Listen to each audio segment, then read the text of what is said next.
So, I watched Inside with my dad. Let's talk about that. This video, the first take, went into stuff that was really dark and depressing. I'm gonna try to take the second take a little less seriously because it was only supposed to be about me and my dad sort of watching a silly video together. So yeah, if you're under 13, do not watch this video. If you are under 17 and have not seen Inside, don't. It is very...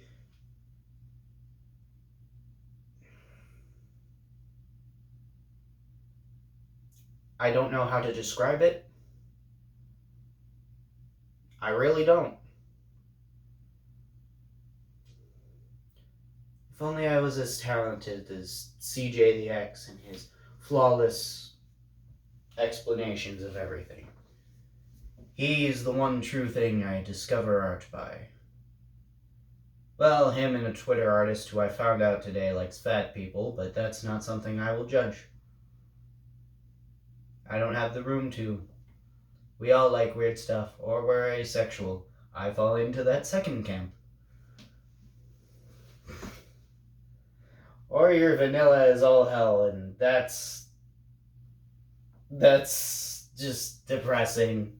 And that's coming from me, a self-admitted asexual. I know one of you has already left because I said it. Say the line, kidneys. A Twitter artist I know likes fat women. Deal with it. God. I am delaying the inevitable because I don't want to go on a rant about politics again. So, instead, I will simply do one thing. I will remind you, this is not any sort of thing where I am in power over you. You have no limited power. You can comment. Do not use the dislike button. I will literally not be able to see it due to YouTube's new update. Disappointed in you, YouTube. Thank you for watching my content. I enjoy the fact that you have found this video either for some reason searching for more videos about Inside and seeing if you have the worst take imaginable, or if someone else has the worst take. And yes, I know the irony of me holding a sword and saying, you have all the right to your opinion. I'm trying to make it at least somewhat interesting. They say putting it back down to not look intimidating.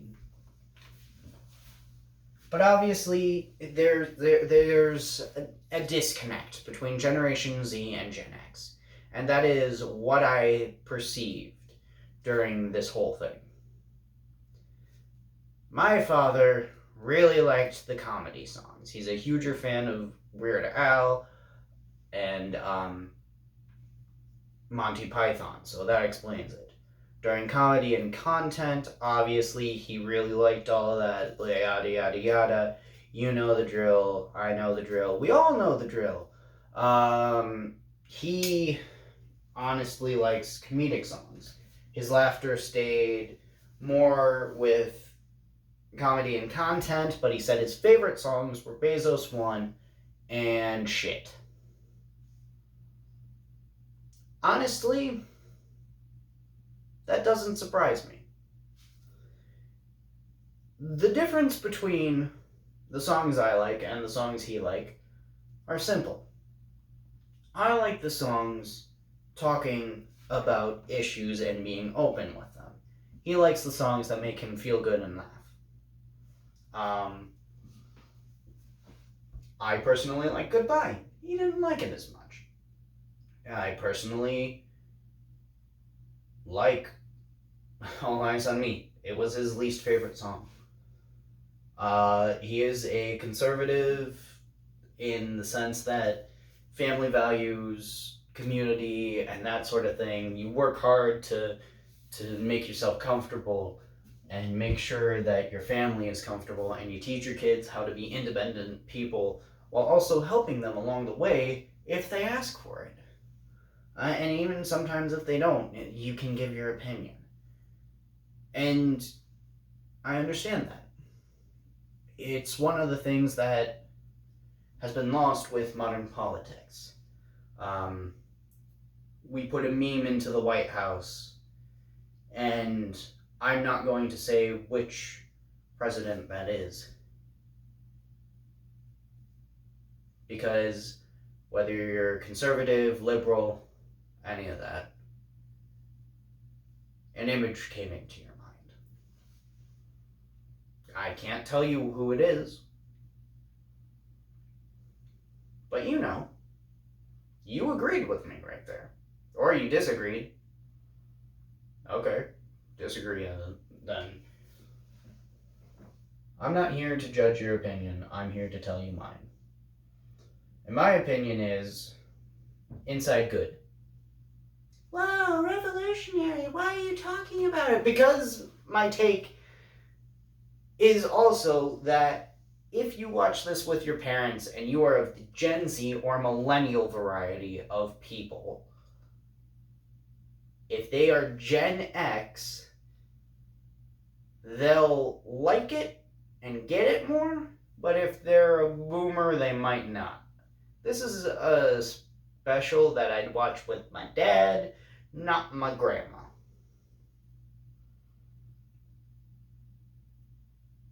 And you, probably knowing the scenes that flashed through the entirety of 30, Problematic, Goodbye, all of that, can understand that thing. Now, obviously, if your parents aren't as open-minded as my dad, I'm not saying that you should, but if they are, and they're willing to at least watch something that might not align with their views, or if they're willing to watch something that you like and they don't, go ahead. I mean, my dad is a huge fan of comedy songs, so the first few are great. He understood a lot of the songs that weren't about it. He saw why I liked it. He understood. Part of that also was he figured out that he enjoyed some of the work. And honestly, the Love It If You Made It style songs of Welcome to the Internet and That Funny Feeling, he didn't have an opinion on. Because there wasn't an opinion in that song. I mean, there's not really opinions in any of the songs in just straight up saying them. They're obviously opinionated pieces. Nothing in this world does not have context, but the context of how you feel about it is different from how context of other people feel about it, or even the artist making it. The context of this video, in my opinion, is I think it's interesting, so I'm giving it to my YouTube channel and talking about it. Also, an excuse to say that I did something today. But yeah, it's a song where he just lists stuff.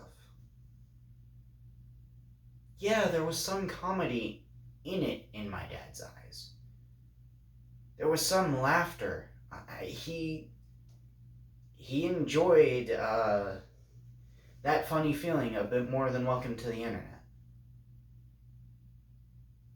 But Welcome to the Internet is the funneling of every single thing on the internet into the barest form of song. And I say barest form as in this is the distillation to the point where it is obvious that everything on the internet is this. It is literally everything. Versus That Funny Feeling, which does every single pop culture reference, but in a way where it's like, oh, I can understand. I just. It showed me the disconnect between him and myself. I care a lot about things. There's nothing I wouldn't care about.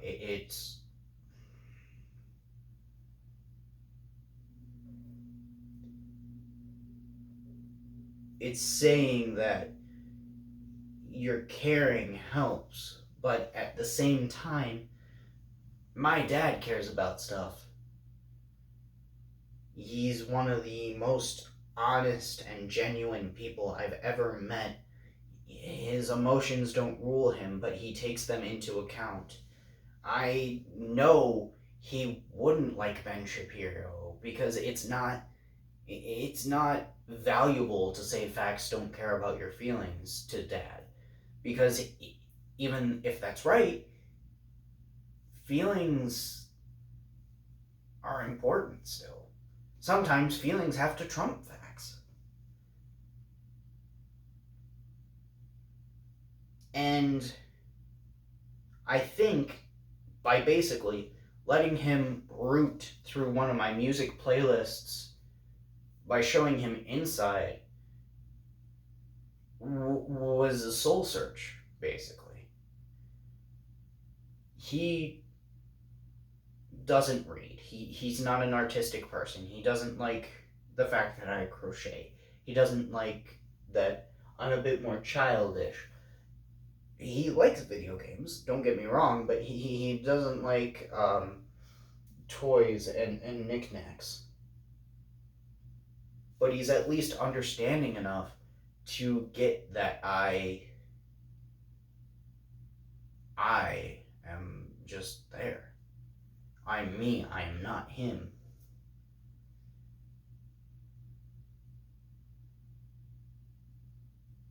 And I, for the first time, realized something about him that I don't think I did. And that is, no matter what, my dad can appreciate music and movies. And that is the connection we share. We share the fact that we love card games, video games with each other. We share movies and nerdy stuff like D&D or card games like Magic. It's not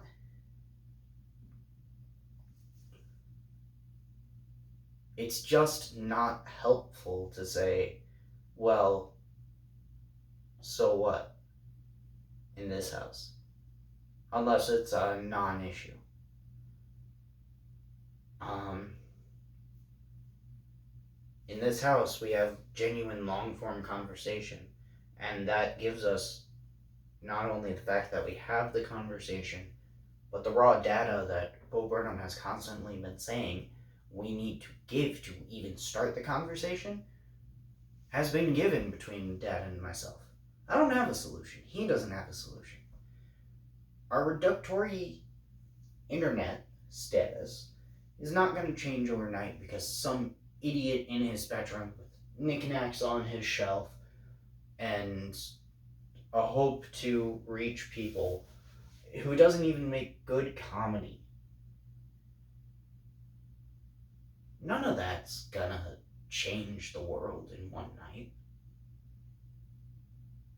I'm not gonna change your perspective on the internet. I'm not gonna change your perspective on politics unless you legitimately want to talk to me about it.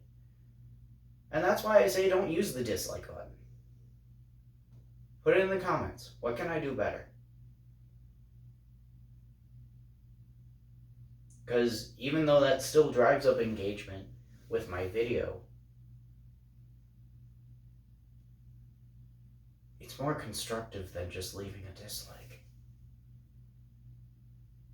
Sure, go ahead and dislike, but YouTube doesn't care about those anymore. They're actively removing it.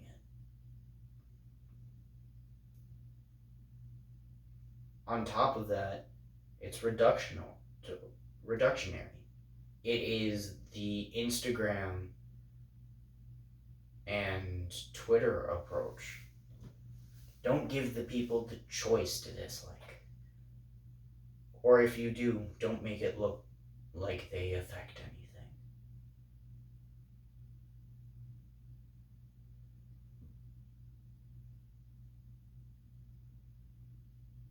I don't know. Inside has changed a lot of my perspectives on a bunch of stuff.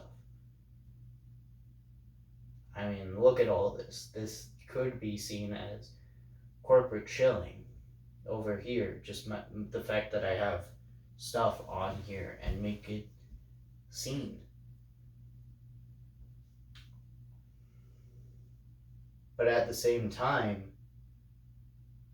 with the internet and the reductionary state that Inside brings to life and light, showing off stuff like White Woman's Instagram, the bit where Bo Burnham acts as if he's a brand consultant.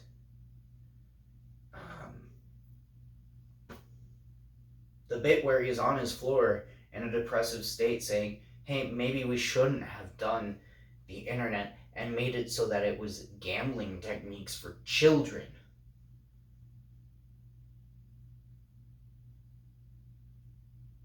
It showed me that all of this stuff that I show off on my shelf, that's the best way to reach to a part of you who might like Skylanders or Amiibo or alternative rock or video games.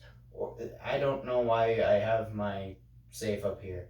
Or Kamen Rider or Power Rangers or whatever. Or my fidget stuff.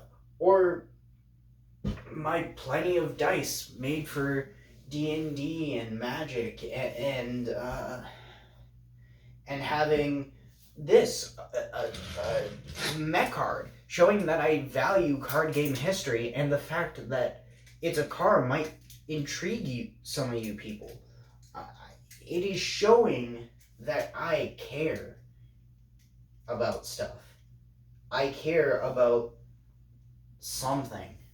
And that's the most base way we can enact change with each other. Saying that we care and talking about it. Long form discussion like this video is. I watched Inside with my dad. He didn't enjoy it as much as me. He wouldn't have. But it sure as hell showed me that he is not only a good person, but that long form discussion can at least let a person understand where you're coming from. I'm Kidneys the Myth. Signing off.